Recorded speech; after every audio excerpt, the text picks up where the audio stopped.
भी करना है।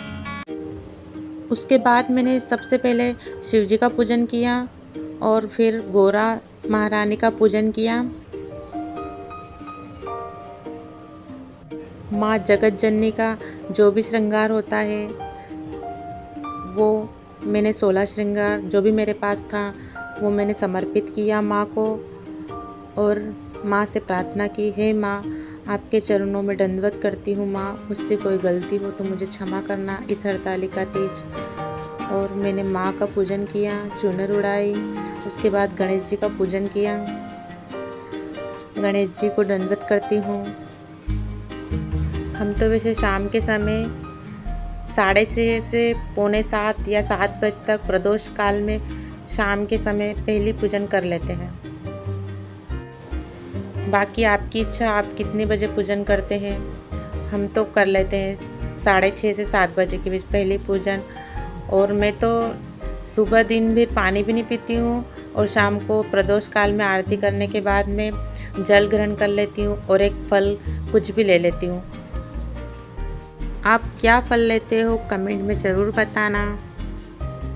हमारे घर में जिन्होंने भी व्रत रखा था फिर उन्होंने सबने पूजन की और जिन्होंने व्रत नहीं रखा था उन्होंने भी 5-5 पत्तियाँ भोले बाबा को समर्पित की हरतालिका तीज पर।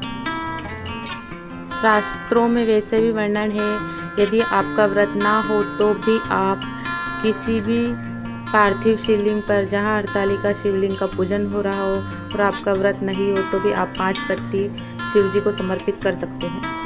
हरतालिका व्रत कथा पढ़ेंगे उससे पहले हम चावल लेंगे और फूल लेंगे हाथ में थोड़े से। जब तक हम कथा पढ़ेंगे तब तक हम अपने हाथों में फूलों को और चावल को अपने हाथ में रखेंगे। फिर कथा पूर्ण होने के बाद में हम शिवलिंग पर समर्पित कर देंगे जो फूल है और चावल है वो।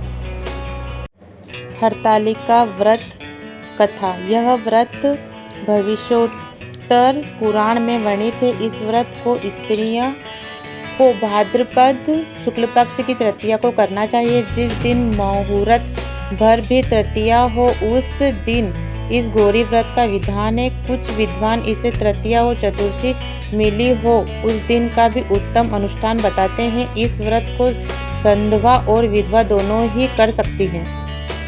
संध्वा अपने अखंड सुहाग के लिए और विधवा शिवलोक की प्राप्ति के लिए व्रत रखती है। देश भेद में यह व्रत अलग अलग क्षेत्रों में अलग अलग नाम से और अपने यहाँ की परंपरा के अनुसार होता है, लेकिन विशेष बात यह है कि यह उमा महेश्वर शिव पार्वती का ही व्रत होता है और कहीं कहीं तो माता पार्वती की विशेष पूजा अर्चना की जाती है। महादेव जी ने स्वयं इस व्रत हरतालिका के विषय में पार्वती जी को बताया है कि तुम्हारी सखी तुमको हरण करके पिता के घर से वन ले गई थी, अतः तुम अली सखी द्वारा हरी गई, इससे इसका नाम हरतालिका हुआ। और जिस दिन तुमने यह व्रत पूजन किया था उस दिन हस्त नक्षत्र युक्त तीज का सोमवार का दिन था, अतः सोमवार को हस्तयुक्त तीज का अनुष्ठान होने पर यह व्रतराज उत्तम फल की प्राप्ति करता है। इस व्रत से स्त्रियों का मनोरथ पूर्ण होता है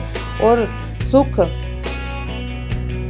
हस्तयुक्त तीज को अनुष्ठान होने पर यह व्रतराज है और सुख सौभाग्य की वृद्धि होती है। इस व्रत को सर्वप्रथम पति रूप में महादेव जी को प्राप्त करने के लिए हिमाचल पुत्री गौरी ने किया था, इससे यह गौरी व्रत के नाम से भी विख्यात है। इस व्रत से उमा और महेश्वर दोनों ही प्रसन्न हो व्रती को मनवांछित वस्तु प्रदान करते हैं और उन्हें शिवलोक की प्राप्ति कराते हैं। इस व्रत को विधि पूर्वक करने के लिए व्रती स्त्री को प्राप्त ब्रह्म मुहूर्त में उठकर नित्य क्रम से निवृत्त होकर शंकर पार्वती का ध्यान करके संकल्प करना चाहिए कि मैं आज हरतालिका व्रत का श्रद्धापूर्वक पूजन अनुष्ठान करूंगी। इसके उपरांत स्नान आदि से पवित्र हो अपने घर में पूजा घर को कदली स्तंभ एवं वंदनवार से सजाएं और वहां गौरी युक्त महादेवी जी की प्रतिमा, शिवलिंग अथवा गौरी शंकर का सुंदर चित्र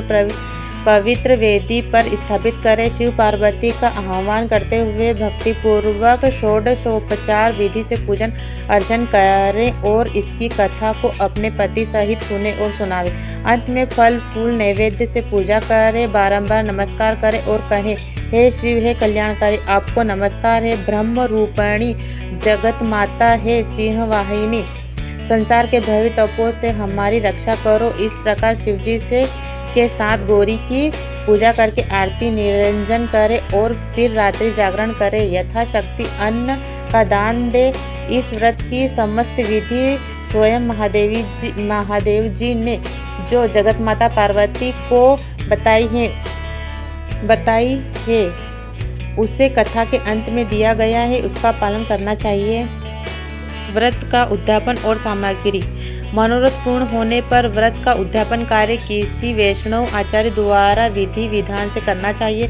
द्वितीय के दिन सायंकाल व्रत को धारण करके संकल्प करना चाहिए कि मैं शिव शिवा की प्रीति हेतु समस्त पापों के निवारणार्थ सौभाग्यवर्धक हरतालिका व्रत की पूर्णता के लिए उद्यापन करूंगी। इस प्रकार आचार्य की उपस्थिति में संकल्प कर व्रत के लिए सामग्री एकत्र करके एक स्थान पर रखनी चाहिए। पूजन सामग्री अर्चना से पूर्व में ही पूछ लेना चाहिए। साएं निम्नलिखित पूजन सामग्री जरूरत होती है।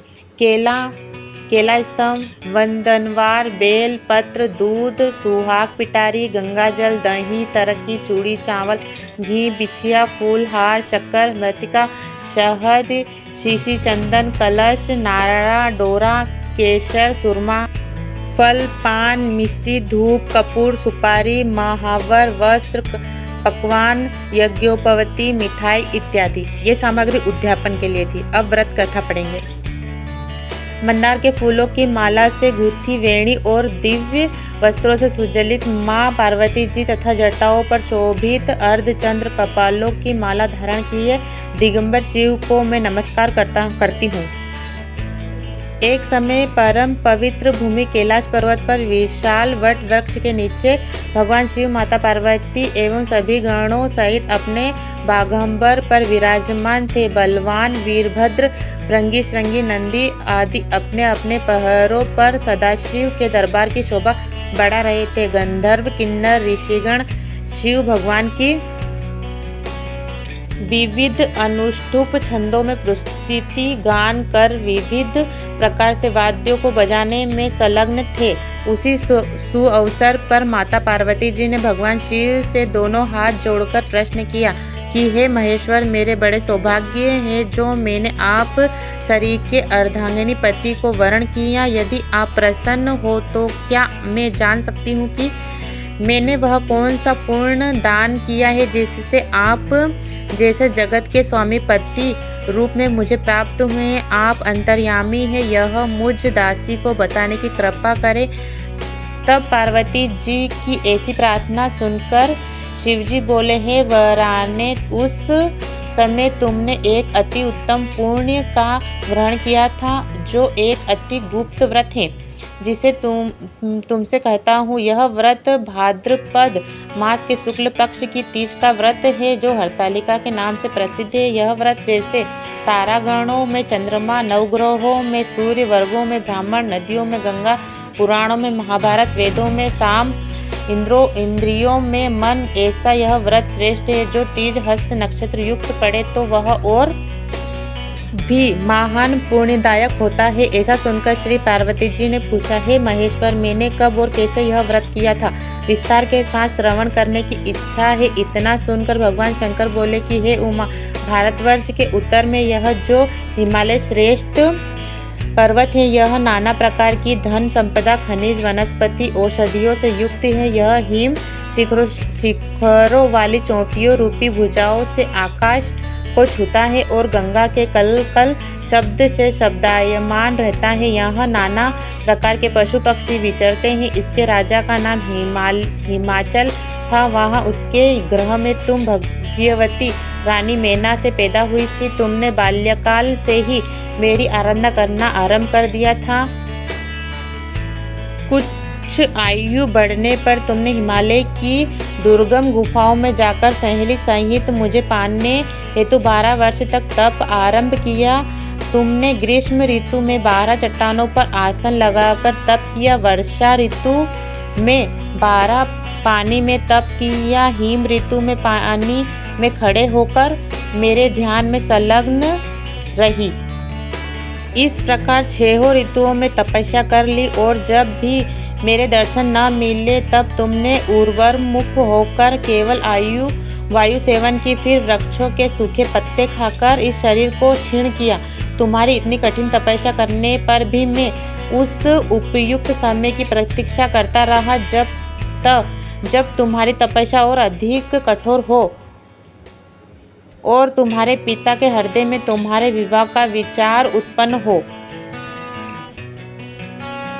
एक दिन तुम्हारे तेजस्वी स्वरूप और तुम्हारी विवाह योग्य आयु को देखकर तुम्हारे पिता को चिंता होने लगी कि मुझे अपनी ऐसी कन्या के लिए उपयुक्त वर की खोज करनी चाहिए। उन्हीं दिनों नारद जी भ्रमण करते हुए हिमालय क्षेत्र में आए और वहां तुमको देखा। यह जानकर कि तुम राजा हिमाचल की पुत्री हो, वे तुम्हारे पिता के यहाँ गए।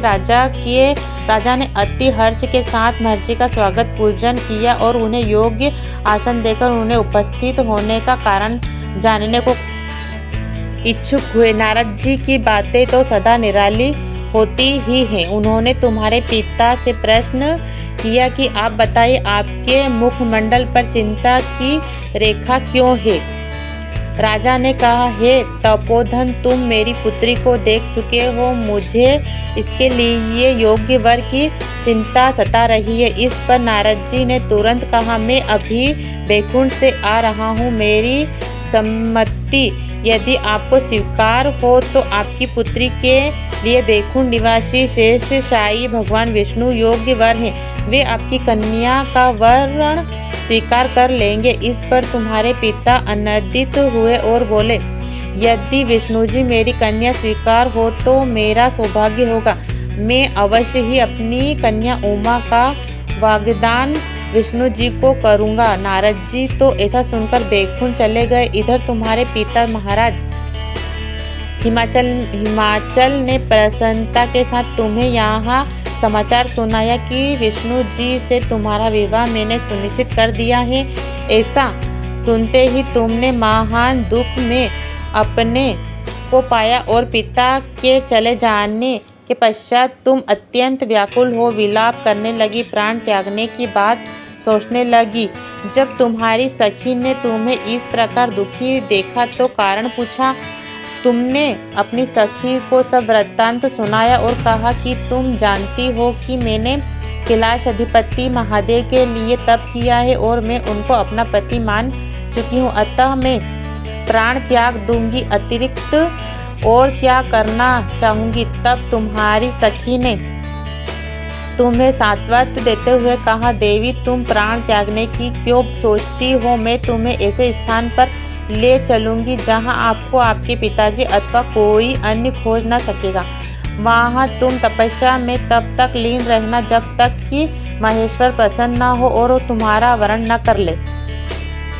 इस प्रकार सहमति बना तुम अपनी सखी के साथ नदी के तट पर एक गुप्त गुफा में प्रवेश कर वहाँ मेरे नाम की तपस्या करने लगी। भाद्रपद शुक्ल की हस्त नक्षत्र युक्त तृतीया को तुमने उपवास रखकर बालू से शिवलिंग की स्थापना की और पूजन कर रात्रि जागरण किया। तब तुम्हारी तपस्या और व्रत पूजन से मैं आनंदित हो उठा और मैंने तुम्हें प्रकट हो दर्शन दिए एवं तुमसे वरदान मांगने को कहा। तब तुमने लज्जायुक्त हो अपना सिर को झुकाया, कहा, आप सब जानते हो, यदि आप मुझसे प्रसन्न हो तो मुझे अपनी अर्धांगिनी के रूप में स्वीकार करें। तब प्रसन्न हो मैंने तुम्हारी मनोकामना की पूर्ति करना स्वीकार किया और कैलाश लौट आया। इधर तुम्हारे अपने घर से इस प्रकार बिना कहे चले जाने पर तुम्हें बहुत खोजा गया, घर घर और वन वन बहुत ढूंढा गया, किंतु तुम्हारे न मिलने पर राजा हिमाचल कहने लगे कि हमारी कन्या को कौन सा देव दानव गंधर्व किन्नर कहाँ ले गया।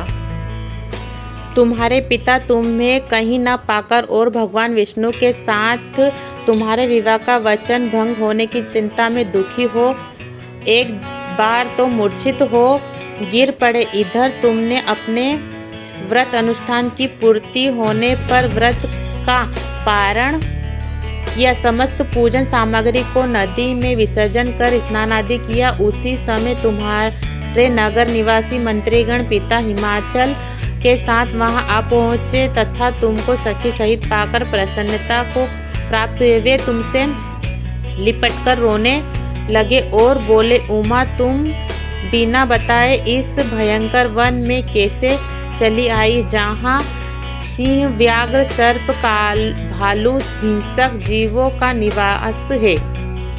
यहाँ तुम कैसे अब तक रह सकी? चलो अब घर चलो। देखो तुम्हारे माता आदि सभी तुम्हारे इस प्रकार चले आने से दुखी हैं। यह सुनकर तुमने कहा, पिताजी आपने जो मेरा विवाह विष्णु जी के साथ करना स्वीकार किया है, इससे मैं इसी वन में रहकर अपने प्राण विसर्जन करूंगी।